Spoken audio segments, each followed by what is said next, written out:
Hello, my name is Annie Kelley. I am with the Jacksonville State University's Center for Economic Development and Business Research. I'm a graduate research assistant. And today I'll be discussing how we used geofencing to analyze local economic impact during an annual mountain biking festival. So we explored ways to combine technology, geography, and marketing to grow, measure, and identify themes within a small local town's economy. The objectives of this research were to observe spending patterns of festival participants, improve local businesses' marketing during low-yielding recreational events, and to determine the total revenue accumulated and total revenue reintroduced into the local economy. So, two topics to cover regarding data collection.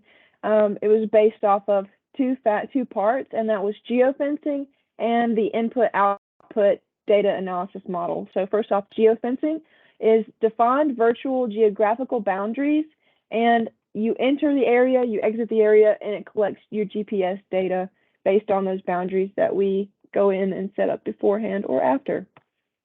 And the input and output analysis is how the projected regional economic flow kind of is distributed, and the estimated trends are employment and the indirect and direct labor income. So the tourism expense is how people come to the area and spend their money in our local economy, how the restaurants and those businesses that are local spend their money to pay their employees, and the last one is induced tourism expense, and that's how those employees spend their money back to the local economy and the local area, like housing and stuff like that. So the two softwares that were used to collect data, we have InPlan and Survey 123, which is an Esri product. And back to economic impact analysis, what is that? And so we kind of describe that as how we examine economic effects of an event. And we can measure the impact before and after the event, which is very useful.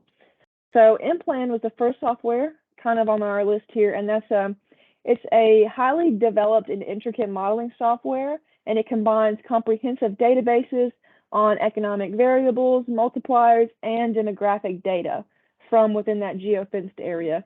So here's kind of a sample that we used, kind of how it measures the different variables within each data set that we choose to kind of look into.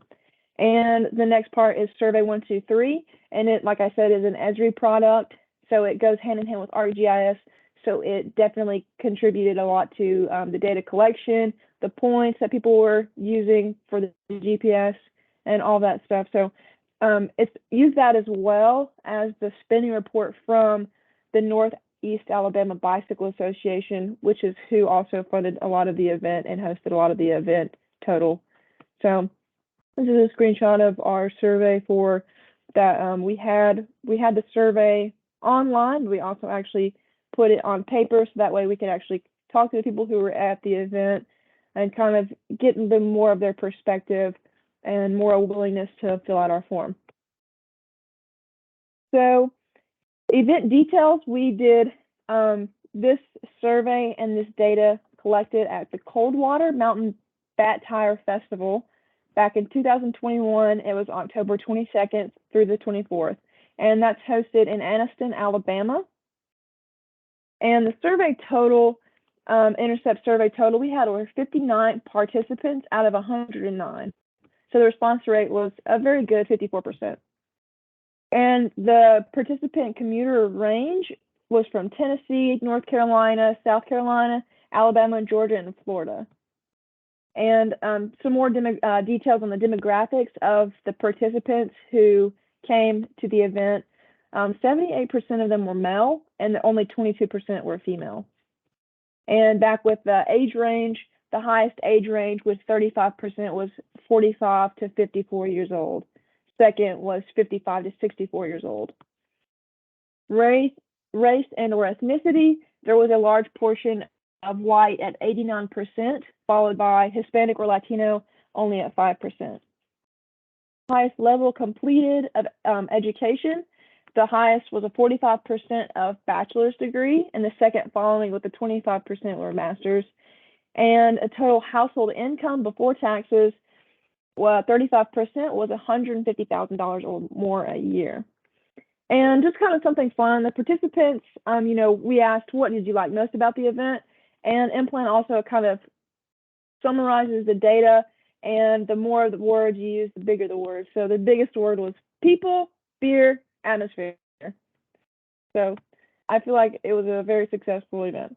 So some more details, event exposure was primarily through word of mouth with 44%, followed by social media, which was 34%. And event feedback, it seemed to be a very successful event, like I said, 76%, either stayed on campsites in the event, so there's not a lot of traveling out to hotels and stuff.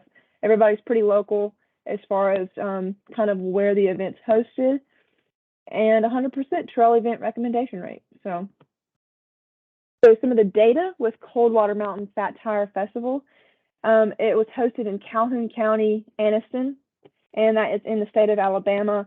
And I've also included kind of a trail map where a lot of the event was hosted and people travel in between the areas and they're shuttle hosted. So they stay very local to the event, like I had already mentioned.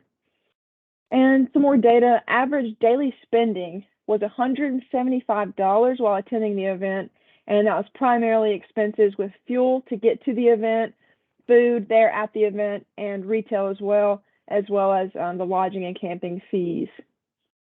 And a lot of the funding obtained from event sponsors and, kind of who hosted the event were more for like the tents, security, promotional items, and stuff like that. So those were also expenses that were contributing to the overall data of the estimated impact of the event.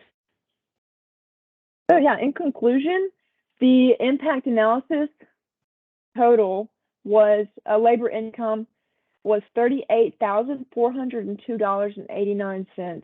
So the input, as well as kind of what the labor is, who kind of worked the event and how they reallocated that money back into the economy, local economy, and then the output, that was also $121,000. So it's a very successful event, and it's a very annual event. A lot of people come looking forward to it every year.